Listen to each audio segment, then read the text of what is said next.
ഇന്നൊരു യാത്രാവിശേഷമായിട്ടാണ് വന്നിട്ടുള്ളത് കേട്ടോ. ഞാൻ പറഞ്ഞിരുന്നല്ലോ മൂകാംബികയിലേക്ക് പോകാനുള്ള നോയമ്പിലൊക്കെ ആയിരുന്നു. അങ്ങനെ ഞങ്ങളിതാ മൂകാംബികയിൽ പോകാൻ വേണ്ടി ആലുവ റെയിൽവേ സ്റ്റേഷനിൽ വന്നിരിക്കുവാണ് കേട്ടോ. ഞങ്ങളുടെ കൂടെ ഇന്ന് ചാച്ചനും ഫാമിലിയും കൂടിയുണ്ട്. അങ്ങനെ റെയിൽവേ സ്റ്റേഷനിലിരുന്ന് ഒരു 9 മണിയായപ്പോൾ ഓക്കെ ആയിരുന്നു ട്രെയിൻ ബുക്ക് ചെയ്തിട്ടുള്ളത്. അത് വന്ന് 9 മണിക്ക് ഓക്കയിൽ കയറി ഭക്ഷണമൊക്കെ ഞങ്ങൾ ഉണ്ടാക്കി കയ്യിലെടുത്തിട്ടുണ്ടായിരുന്നു. ഭക്ഷണമൊക്കെ ട്രെയിനിൽ കഴിച്ചതിന് ശേഷം ഒരൊറ്റ ഉറക്കം. അതോടെ കണ്ണ് തുറക്കുമ്പോൾ നമ്മൾ ബൈന്ദൂർ എത്തും. ബൈന്ദൂരിൽ നിന്ന് പിന്നെ യാത്ര ഒരു ടാക്സിയിലായിരുന്നു.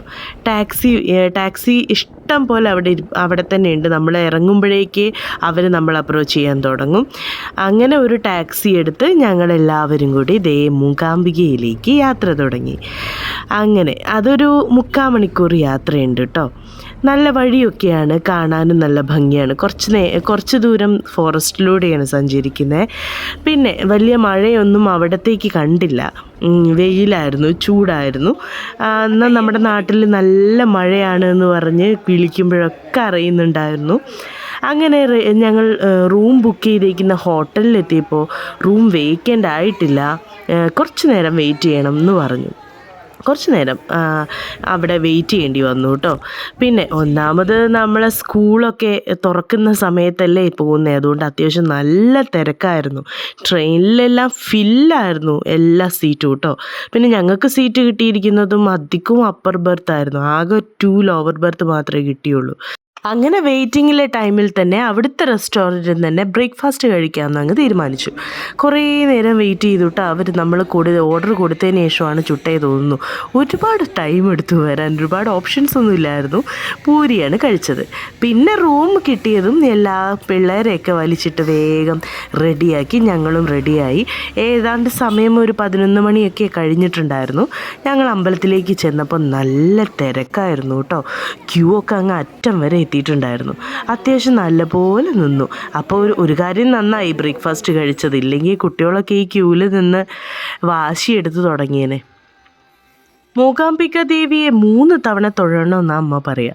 അപ്പോൾ ചെന്ന ഉടനെ ഞങ്ങൾ ഉച്ചയ്ക്ക് കയറി തൊഴുതുകൊണ്ട് വൈകിട്ട് ഒരു 4-4:30 5 മണിയായപ്പോഴേക്കും ഞങ്ങൾ റെഡിയായി വന്നു കേട്ടോ. അത്യാവശ്യം തിരക്കുള്ളത് കൊണ്ട് ദീപാരാധന കഴിയാൻ കാത്തു നിന്ന റഷ് കൂടും എന്ന് പറഞ്ഞിരുന്നു. അതുകൊണ്ട് തന്നെ വഴിപാടിൻ്റെ കാര്യങ്ങളൊക്കെ വൈകിട്ട് തന്നെ ചെയ്യാമെന്നോർത്തു. ഈ അർച്ചന നമ്മൾ ദേവിക്ക് സമർപ്പിക്കുന്നതാണ്. അത് അമ്പലത്തിൻ്റെ പുറത്ത് തന്നെ ഇഷ്ടം പോലെ ഇതുപോലെ പൂക്കാരെ കാണും. അവർ നമുക്ക് തട്ട് ശരിയാക്കി തരും. എല്ലാ പൂക്കളും വെച്ച് തട്ട് റെഡിയാക്കി കൈ തരും. അങ്ങനെ ഞങ്ങൾ എല്ലാ വർഷവും ചെയ്യാറുണ്ട്. അതുകൊണ്ട് ഈ വർഷം ഞാനൊരു തട്ട് കൂടുതൽ വാങ്ങിച്ചിട്ടുണ്ടായിരുന്നു. അതെൻ്റെ ഒരു പ്രിയപ്പെട്ടവൾക്കായിരുന്നു കേട്ടോ. അപ്പോൾ അവൾക്ക് വേണ്ടി ഞാൻ പ്രാർത്ഥിച്ചതായിരുന്നു ആ തട്ട്. അങ്ങനെ അതും വാങ്ങി ഞങ്ങൾ കുട്ടികൾക്കൊക്കെ തട്ട് കയ്യിലും കൊടുത്തു.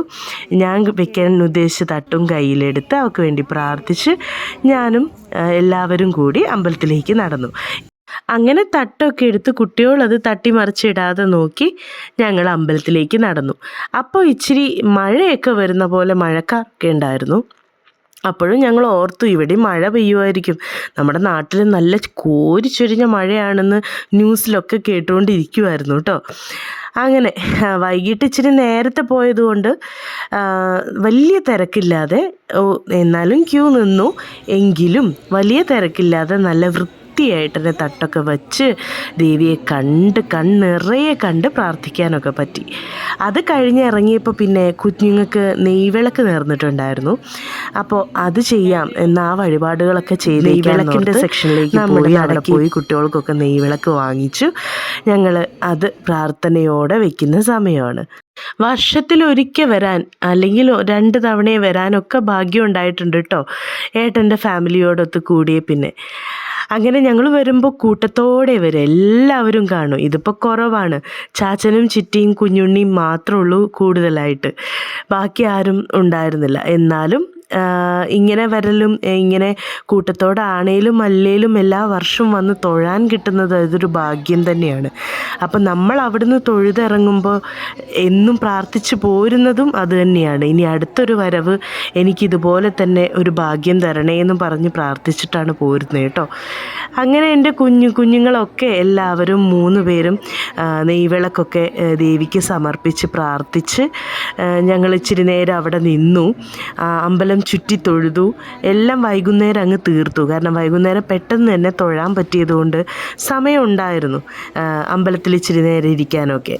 അപ്പോൾ അമ്പലത്തിൽ കുറച്ച് നേരമൊക്കെ നടന്ന് ഫോട്ടോസൊക്കെ എടുത്തു. ഞാൻ വീഡിയോ ഒക്കെ നന്നായിട്ട് എടുത്തു എന്ന് ഞാൻ വിശ്വസിക്കുന്നു. വീഡിയോ ഒക്കെ എടുത്ത് അങ്ങനെ കുറച്ച് നേരം അമ്പലത്തിൽ തന്നെ നിന്ന് ചിലവഴിച്ചു. അപ്പോൾ നമ്മുടെ സരസ്വതി മണ്ഡപത്തിൻ്റെ മുന്നിൽ കണ്ടൊരു കാഴ്ചയാണ് ഇത് കേട്ടോ. കണ്ടോ, ഒരു കൊച്ചു ദേവിയെ എന്ത് ഭംഗിയായിട്ടാണ് ചെയ്തിട്ടുള്ളത്. ആ കുട്ടി ഒരു പെർഫോമൻസ് അവതരിപ്പിക്കാൻ വേണ്ടി വന്നതായിരുന്നു കേട്ടോ. ഞാൻ ചോദിച്ചപ്പോൾ എനിക്ക് ഫോട്ടോ എടുക്കാനും വീഡിയോ എടുക്കാനും ഒക്കെ ആ പുള്ളിക്കാരി സമ്മതിച്ചു. അപ്പം നല്ല ഭംഗിയൊക്കെ ഉണ്ടായിരുന്നു എന്ന് പുള്ളിക്കാരിയോടും പറഞ്ഞ് അവരുടെ അനുവാദം വാങ്ങിച്ചിട്ട് തന്നെയാണ് ഫോട്ടോയൊക്കെ എടുത്തത് കേട്ടോ. അങ്ങനെ പിന്നെ പിറ്റേ ദിവസം രാവിലെ തൊഴാൻ ഞങ്ങളുടെ 3ാമത്തെ തവണ ദേവിയെ തൊഴാൻ വേണ്ടി രാവിലെ വന്നായിരുന്നു. അപ്പോൾ ഒരു 7 മണിയൊക്കെ ആയി ഞങ്ങൾ അമ്പലത്തിലെത്തിയപ്പോൾ കേട്ടോ. ഇച്ചിരി മഴക്കാറും മഞ്ഞും ഒക്കെ ഉണ്ടായിരുന്നു. ഇച്ചിരി ചൂടിനൊക്കെ ഒരു ആശ്വാസം ഉണ്ടായിരുന്നു. അന്നേരം ക്യൂ നിൽക്കേണ്ടി വന്നു. അങ്ങനെ രാവിലെ പിന്നെ കുഞ്ഞുണ്ണിക്ക് എഴുത്തിനിരുത്താനുള്ള വഴിപാടുണ്ടായിരുന്നു. അത് ചെയ്യാനൊക്കെ ആയിട്ട് ചാച്ചനും ചിറ്റയൊക്കെ സരസ്വതി മണ്ഡപത്തിലെത്തി. അവനെ എഴുത്തിനിരുത്തിച്ചത് നമ്മുടെ അച്ചാച്ചൻ, ഞങ്ങളുടെ അച്ഛനായിരുന്നു. അച്ഛനാണ് എഴുതിയത്. അവനെ മടിയിൽ വെച്ച് എഴുതി കൊടുത്തത് കേട്ടോ. അങ്ങനെ അതെല്ലാം കണ്ട് ക്യൂവിൽ നിന്നപ്പോൾ ദേവീ പ്രതിഷ്ഠയോണ്ടുള്ള വലം വെപ്പും ചുറ്റലും ഒക്കെ കണ്ടു. അവസാനം ആദ്യം തലയിൽ വെച്ച് ദേവിയെ കൊണ്ടുപോകും. അത് കഴിഞ്ഞ് പിന്നീട് നമ്മുടെ മഞ്ചലിൽ വെച്ച് കൊണ്ടുപോകും. അത് കഴിഞ്ഞാൽ പിന്നെ രഥമാണ്. എല്ലാം കാണാൻ നല്ല ഭംഗിയാണ് കേട്ടോ ആ സമയത്ത്. അങ്ങനെ ക്യൂവിൽ നിന്നപ്പോൾ കണ്ട ആ ഒരു കാഴ്ചയുടെ കുറച്ച് പതിപ്പാണ് ഞാൻ നിങ്ങൾക്ക് മുന്നിൽ ഈ കാണിക്കുന്നത്. അങ്ങനെ ഞങ്ങളും സന്തോഷത്തോടെ മൂകാംബികയിൽ 3 തവണ തൊഴാൻ സാധിച്ചു. വലിയ കുഴപ്പമൊന്നുമില്ലാതെ തന്നെ ദേവിയെ തൊഴാൻ സാധിച്ചതിൽ നന്ദി പറഞ്ഞുകൊണ്ടും അടുത്ത തവണയും ഇതുപോലെ വരാനും ദേവിയെ കാണാനും തൊഴാനും പറ്റട്ടെ എന്ന് പ്രാർത്ഥിച്ചുകൊണ്ടുമാണ് ഞങ്ങൾ അവിടുന്ന് പടിയിറങ്ങിയത്. ദേവിയെ തൊഴാൻ നമ്മൾ മാത്രം ആഗ്രഹിച്ചാൽ പോരാ, അങ്ങോട്ടെത്താൻ ദേവി കൂടി കരുതണം എന്ന് പറയുന്നവരുണ്ട്.